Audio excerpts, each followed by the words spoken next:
Welcome, ladies and gentlemen, to a brand new Let's Play on Hearts of Iron 4 as China, or the Chinese Empire, or whatever you want to call us. We are the authoritarian regime of the the Kuomintang, there we go. That's the leader name. So we're going to be playing on Iron Man with no historical focuses, so the AI can be a little crazy as much as they want. So let's get on with it. So, I don't really know what we're going to do. I just thought that China would be good, as you guys had asked for it. And I've been watching a lot of a certain YouTuber who'd be playing the P-Rock, so let's see if we can stop Japan from beating us. Honestly, I've tried before, and that was when I was shit though. I will say that out loud. I'm still shit, but I got this, it's fine. So we have how many regiments? 57, which one's better? We have the Juntuan, which is a 4,000 regiment, which is shit. Oh, we have the 6,000 regiment, so we're going to change everything to 6,000. Fuck, that doesn't work that way, does it? Right, let's try and do this way. Oh, we only have 5 cav, that's going to be easy to get rid of, so just knock out the cav of this. I doubt we're going to have enough weapons to do this. We have the manpower, of course, but not the weapons. Yeah, we have the manpower, but yeah, we do not have any of the equipment. Alright, so we gonna need a lot more than weapons than that. So our army has been changed, and we're actually going to currently place them all under command of probably Tu Yuming, because he's the best field marshal we have, best skilled field marshal. He also has a defensive doctrine, so he allows us to entrench ourselves a bit more. Now I have put back on the mod for what's it called? This one, the one that just ruins this. But at the moment, I've decided that it was necessary because it was so hard to see these lines. So we're staying on the P-Rock's border for now because of events that I know transpire. So we're going to do get those events over and done with, and once they've been done and the war starts, we're going to focus heavily on Japan, and we're going to push them back. Now, obviously, if the AI can do it, I can do it. Now, I'm also thinking of trying to flip to fascism. Now, I've played I've played every Let's Play so far as fascist. There's also a reason behind this. It's because of the extra manpower. Now, when I play as a nation that doesn't require manpower like China, I'm contemplating not doing it. I'm contemplating going down here. But at the same time, none of them are as good as nationalism. So I'm kind of stuck in between. So for now, I'm going to focus on industry. I'm going to keep myself back a bit. I'm going to try not to fuck this up or go down that route too much. We can't go into war economy, which sucks, so that's kind of upsetting. We need weapons, so no, we need better infantry equipment first, the actual infantry equipment, and we're going to go for our basic machine tools, purely because we need both. So, and I'd rather get them first. Now I'm going to throw a few factories down in random places. I'm not going to build all of them up. We need quite a bit of infrastructure, which sucks, but there's not much we can do about it. And we need guns, so we're going to put all our factories on guns. Into a fight, I'm actually just going to complete cancel and get all of our guns, because that's all we need at the moment. We have no divisions of basic training. With no guns, as far as I'm concerned, we'll be fine. So we're going to allow our 57 regiments to move to the border. We're going to get our trade. And that should be everything. We shouldn't need to do anything. No, we've done everything that is required of us. So far we have the German military advisors, which makes the land doctrines a bit easier, and we have communist uprisings. So the tension between communists and nationalists are present in all corners of the country. If communist support in the country gets too high, the communists will take control of the state. So basically, we can't become communists, or our land will flip. So that's one interesting thing. So we can't support our ideology, so that makes sense. So I'm going to start off at 3 speed for now. Now our flight wing is up here, and we only have a few flights. So overall, we have 100 fighters and 15 bombers. That ain't going to do shit against Japan. Japan's definitely going to own the air for probably the entirety of the war until we push out. Naval-wise, yep, they're going to own the sea as well. So it's going to be quite hard to get into Japan, and the way we're going to do it is by planes. Really, we're just going to once we get loads of factories and we unite China, we're going to focus on the factories, and we're just going to. That's how we're going to beat them. We're going to paradrop everything we can over here, because it's going to be a lot easier to paradrop than it is to drop troops via naval invasions. What's the supply like in this country? It's okay. It could be better, could be better, could be worse, could be worse. What resources do we currently have? Quite a bit of steel. No, it's 36 steel, 8 tungsten and 2 oil. There's a lot more down here in the Gongxi clique. Yunnan doesn't really have anything. Free tungsten. Again, these guys don't really have much. Same with People's Republic. So it seems for the most part, Gongxi clique owns the majority of what we want. Of course, we're not going to bother attacking them because that'd be dumb. They're actually the strongest power who's not us. Or at least they will become the strongest power who's not us. Give them time. Tibet looks pretty cool. I'm not going to lie, he looks pretty cool. Yunnan is a giant Chinese government who are slightly fascist as well. Interesting. Now, we're just waiting for the events. So while we do that, let's look at this. We're currently on volunteer only, which gives us 4 million men, so that's pretty good. We're never going to need to go to scrape and barrel. One thing I didn't look at, what is our land doctrine? Our land doctrine is mass assault, which is just basically throw your men to death. Which I don't want to do. I'm going to probably switch to superior firepower once we get artillery. Because I don't want to throw my men's lives away. Because if we're not going to be joining any factions other than obviously the Chinese United Front, just because I want to unite China the swift way instead of having to rely on what's it called? Instead of having to rely on conquest, I want to just unite the people, have all their little amount of factories, because we definitely get you, and you have. I'm pretty sure we get you as well. Let's have a look at you. Yeah, you're mine. Your claims on you. I don't know if you join our faction, but there's not many factories in each of them. But the little amount of factories alone are good enough to help us, like, continue to grow. And that's currently what we want to do. So industrial efforts can take a couple of weeks. I'm going to go bang down to construction. So we're going to go basically aim for construction 3, then the research slot. Then we're going to work on armament, probably aviation afterwards, fighter focus, and an army focus, and then doctrines. Because we actually probably maybe in between here we're going to get army effects so I can get my land doctrine pretty swiftly, because we need land doctrines. So we're going to go up to 4 speed at the moment because we've got nothing better going on in our lives. We've got the P-Rock at our borders, and that's about it. Nothing else important's happening. Japan is not on my border currently, but obviously the border skirmish will come soon enough. I don't know when they'll get to it. We may have more time, we may have less time. I don't know. That's the interesting part of doing an ahistorical start. Of course, I don't really care about achievements. I'm just doing Iron Man because it saves. It actually removes effort from my side on the saving, on remembering to save and all that. It's actually very, very useful. And crashes, seeing as the software is very good, like, it doesn't matter if the game closes, the software is very good at keeping everything knitted together well. So, yeah, the only problem I really will have is obviously losing a couple of days. So it's all in all, it's much better for me. So we're missing 15,000 guns. Yeah, our men are very under-equipped right now, which is probably the reason the Japanese walk right over these guys at the beginning.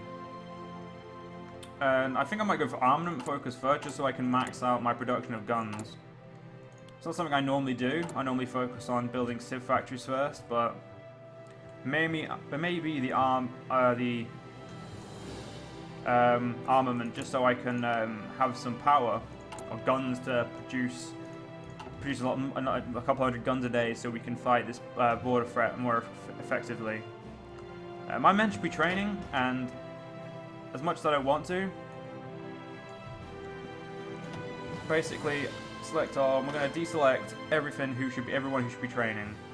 Now, everyone who doesn't need to be training, we're going to deselect. Okay, I already unselected them. I should definitely get the mod that shows better which is selection, which isn't.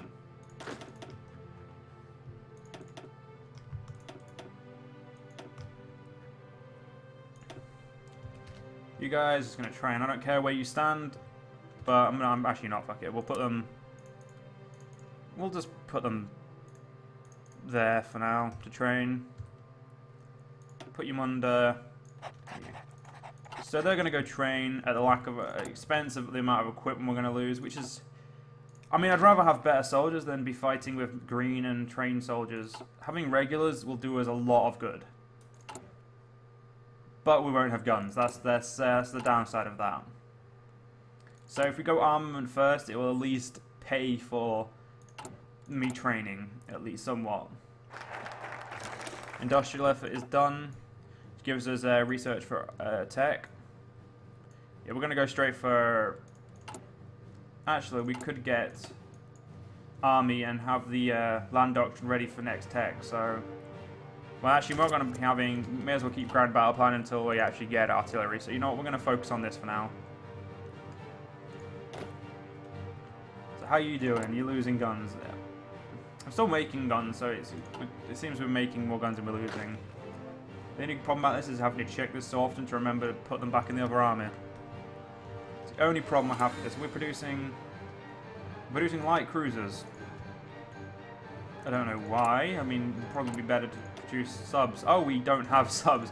Okay, then that answers that question. Well, I didn't actually ask a question, but it answers it. So who's going to support us in this? Soviets may support us. The fascists definitely will not. They will support Japan. So it's the Allies and the Soviets who may send us volunteers. So hopefully they do. Now, watching my friend not Northern Lion, NG Paradoxes. No wonder. Yeah, I'm not friends with Northern Lion. Don't worry about that. Anyway, my friend NG, when he was playing as Japan, or still currently, you should go watch that by the way. He blundered when he was invading China as Japan. He fucked up. He let Manchukuo get capitulated, and basically, I'm gonna do what the vast AI did in his game. I'm gonna go up through Manchukuo and just encircle them, because even though his front lines started down here, we're going to have the ability to push much simpler through up here, because Japan will be too busy pushing to the south. I've noticed that on a few occasions, and hopefully my plan will work. But then again, my plan's quite shit, so it probably won't. Hopefully we win the event. Actually, I'm probably just going to be better to garrison them in these ones, because that's where the event will occur between these three lands, which it's much easier to win if you just garrison your entire force there.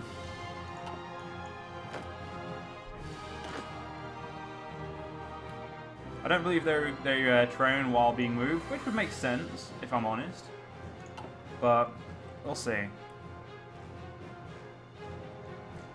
So, Japan, how many men do you have currently? About as many as me. Way more factories, so they've got us on that front, they've got us on the factory front, obviously. It's going to be ages until we get a factory going. It might even be smart just to start arming ourselves instead. Building military factories. And the training of these guys is definitely taking the piss.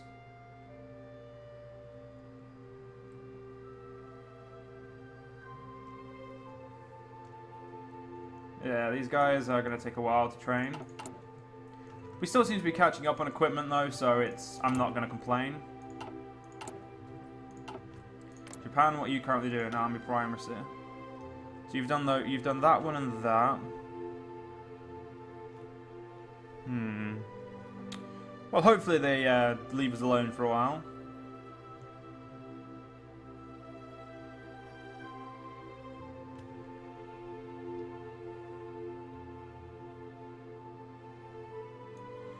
It's a very interesting tree.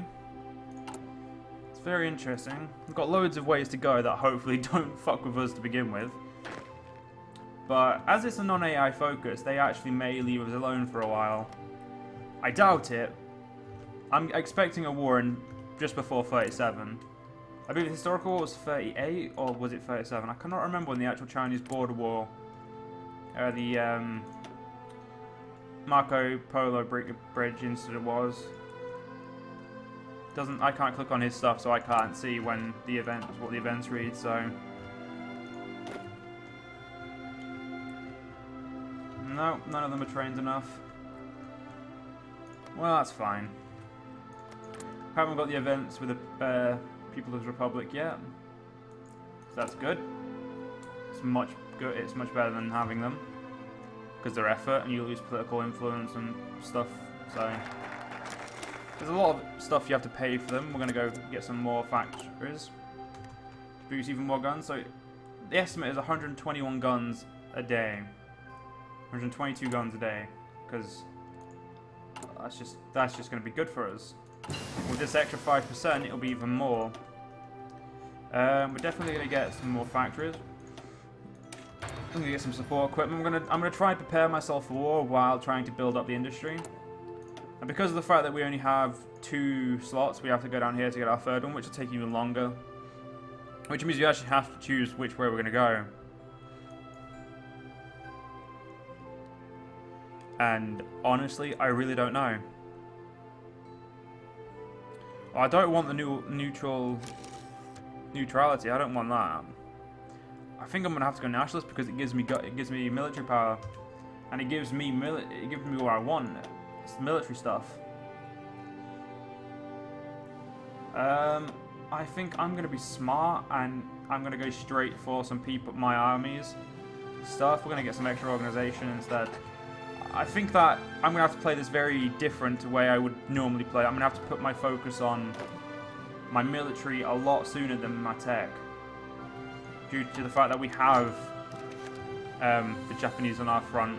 And then we're going to read these events as well, because these are all to do with the P-Rock. So, preparing attack against communists. After the long retreat of the Communist Party of China's Red Army, they have managed to regroup and establish themselves in Shaanxi. Their continued effort to turn the rural population against us and seek support from the Soviet Union suggests that they might grow more powerful if left to their own devices. However, many of the surrounding warlords, despite supporting our government, are unwilling to or unable to make the necessary sacrifice of effective attack. It is currently unclear whether the Red Army is still recuperating or ready to face in battle, but time is not on our side. To strengthen our political position, we need to strike against the communists. We can either strong-arm local warlords into the offensive, recruit local outlaws to fight for us, or rely on volunteers who oppose the communists. So we have basically it's a chance of power. We lose 10,000 power for this and 50,000 if we lose. But the likelihood of winning is much higher on this. So we're actually going to strong arm the local warlords into the offensive.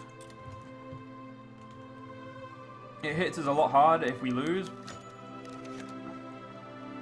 Fuck me! Didn't expect that. Communists repel the attack, having gained information about our plans to launch an offensive before the Red Army was prepared and confronting our attack. The troops we had managed to assemble in this area, where our power base is weak, were insufficient to defeat the communist forces. Sadly, the attack has been turned against us and is seen as a sign of the Red Army's recovery after the long retreat. We lose 100 political power and 50,000 manpower. And they get victory against the Kuomintang, which sucks. So that's 90 days of recuperating political power. Do you know what? I think it's about time we started training.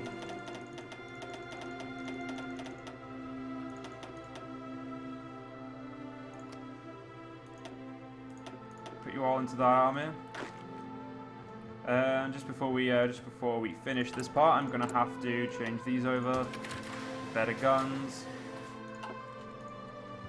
So we'll go on for a couple more minutes, or a minute or so. We're getting doctrine. Do we know what he's done? No, but he's getting army focuses. He's done army focus at least. We know that much.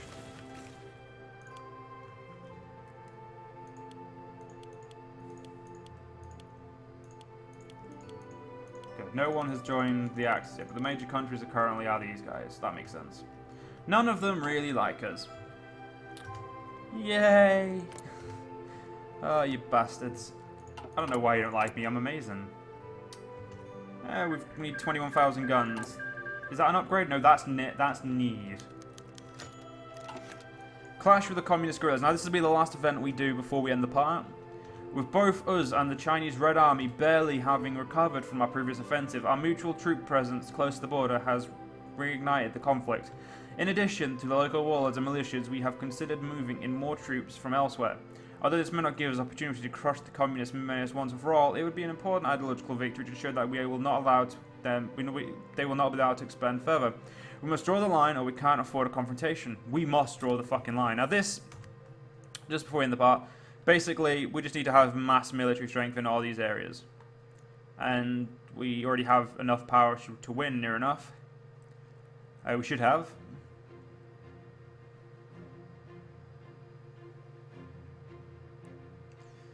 Yeah, we should win. We should win these three.